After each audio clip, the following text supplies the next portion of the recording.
네, 저희 글로벌 유니버스 기업을 10분으로 압축해서 전달해드리는 10분의 해주식입니다. 오늘 저희가 알아볼 기업은 바로 엔비디아인데요. 오늘 17일 기준으로 엔비디아 3분기 실적이 발표가 됐습니다. 거기에 대해서 오늘 김영태 연구원 모시고 이야기 한번 나눠보도록 하겠습니다. 자, 그럼 10분의 해주식 시작하겠습니다.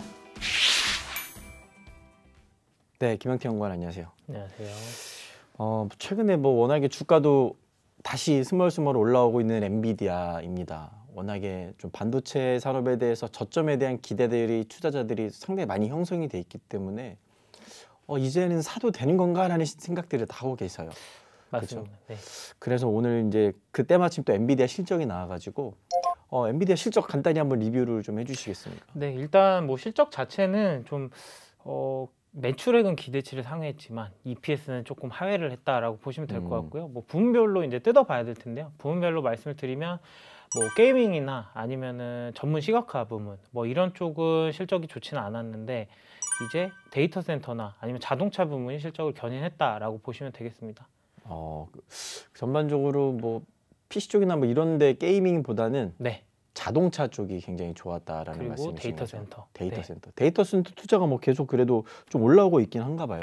네, 지금 데이터 센터 부문 같은 경우는 또 다른 우려가 있었어요. 중국 수출 규제에 이제 인공지능 반도체가 포함이 되면서 3분기 실적부터 좀 반영이 되지 않겠냐라는 우려가 있었는데 그래도 시장 예상보다는 훨씬 더 견조한 실적이 나왔고요. 한 31% 정도 전년 대비 성장이 나왔습니다. 많이 나왔네요. 네, 이게 이제 발빠른 대응의 차이인 것 같아요. 이제 마냥 이 규제 영향을 기다리는 게 아니라 그냥 얘네가 이제 A100이라는 원래 제품이 있었어요. 근데 거기서 이제 차세대 제품이 H100이라는 걸 또 이제 발표를 했는데 이게 둘 다 이제 중국에 못 들어가는 거예요. 그러니까 A800이라는 제품을 아예 만들어 버립니다. 중국 시장용으로. 중국용으로 만들어서 네. 그레이드가 좀 떨어지는 거.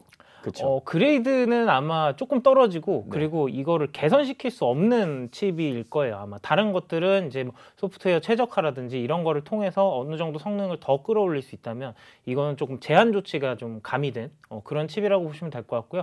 실제로 이제 이런 A800을 이제 출시를 하면서 일부 영향이 조금 상쇄됐다라고 보시면 되겠습니다.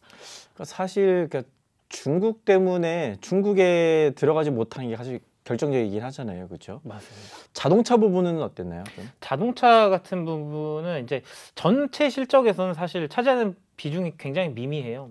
네, 전체 한 59억 달러 정도 나왔는데 한 2.5억 달러가 이 자동차 부문이고 그럼 거의 10%도 안 되는 거네요. 그렇죠. 5% 네, 정도. 5% 정도? 5%도 안 되는 숫자인데 사실 그래도 주목할 수밖에 없는 게 지금 전년 대비해서 한 80% 이상 성장이 나왔고요. 가장 빠르게 성장하는 네네. 사업부.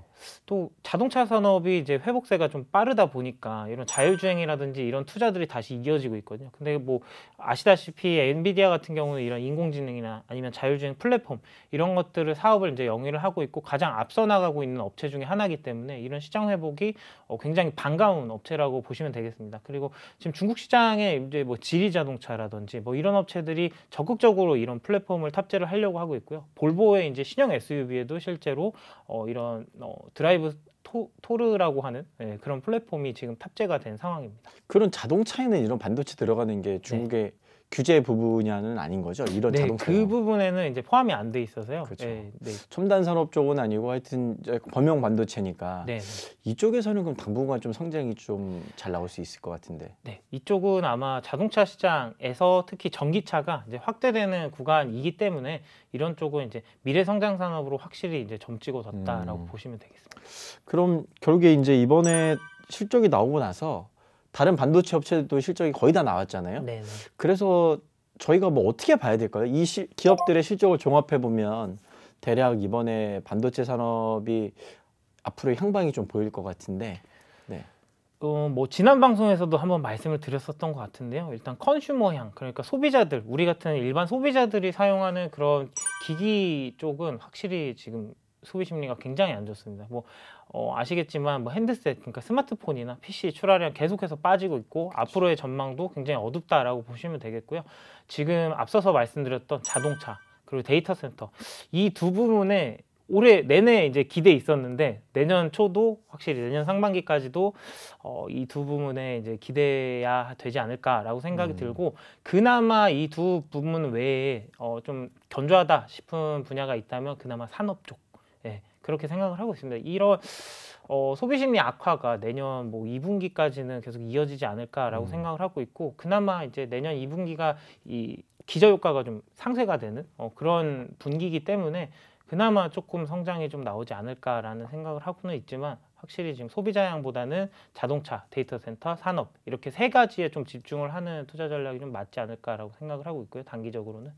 그리고 뭐 지금 전반적으로 재고 소진 기간을 내년 1분기에 마무리가 될 거다라고 기대를 하고 있는데 지금 이 수요나 아니면은 이런 데이터들을 보면 과연 이게 1분기에 다 해소가 될까라는 의문이 들기도 해요. 그래서 2분기까지 이런 재고 소진 기간이 길어질 수 있다라는 그런 가능성도 열어둬야 되는 시점이라고 보고 있습니다. 2분기까지는 반도체 업체들의 어떤 재고 부담이랑 수요에 대한 부진 우려들이 실적의 이제 반등을 좀 제한시키는 요소로 좀 작용할 수 있다라고 저희가 좀 생각을 하면 되겠네요. 네네. 근데 사실 이거는 투자자들이 이제 널리 좀 어느 정도 이제 네. 공감대가 형성이 된 부분이라서 주가는 조금 더 빨리 움직이는 경향이 맞습니다. 있잖아요. 맞습니다. 네. 엔비디아는 앞으로 주가의 좀 방향성이 어떻게 될까요? 엔비디아 같은 경우는 확실히 이제 미래 전략이 뚜렷하게 보이는 업체예요. 이렇게 돈이 되는 그리고 앞으로 더 커질 수밖에 없는 분야에 적극적으로 투자를 하고 있고 그리고 고객사들도 탑티어 고객사들이 대부분입니다. 그러니까 뭐 오늘 뭐 실적 발표에서도 이야기가 나왔지만 뭐 마이크로소프트라든지 아니면 오라클이라든지 이런 대형 인터넷 업체들의 클라우드의 고도화 그리고 뭐 인공지능 시스템을 구축하는 뭐 그런 것들하고 그리고 슈퍼컴퓨터라고 하죠. 우리가 HPC라고도 하는데 상위 500개 중에 그 안에 90%가 이 엔비디아의 제품을 탑재를 하고 있어요. 그래서 역시 아직까지도 시장의 시장 지배력은 아직도 절대적이다라고 보시면 될 것 같아서 이런 첨단 산업에서 엔비디아의 역할 같은 경우는 전혀 흔들리지 않고 있다라고 보시면 될 것 같아요. 그래서 이게 언제 호황으로 돌아갈지 모르겠지만 확실히 확언을 할 수는 없겠지만 이런 다시 이런 테크가 상승장을 이끄는 주도주가 되는 그런 모멘텀이 왔을 때 엔비디아 같은 업체는 절대 무시할 수 없는 주도주 중에 하나가 될 거라고 확신하고 있습니다. 그럼 이제 결론을 지어보면 뭐 시장이 반등이 언제 나올지는 사실 뭐 아무도 예측할 수는 없겠지만 그렇죠. 네.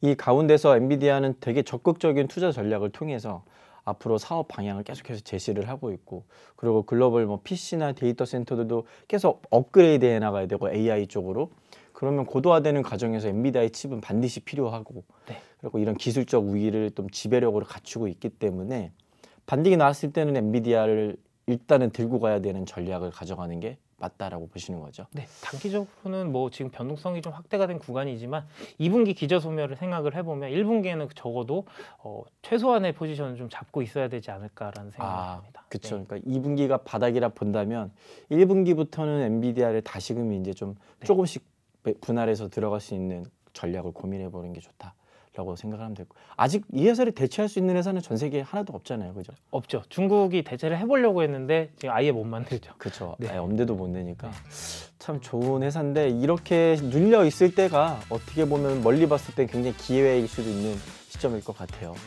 그래서 오늘 참 엔비디아 얘기 말씀 잘 들었고 저희 구호 외치면서 한번 마무리해 보도록 하겠습니다. 10분의 주식 레고.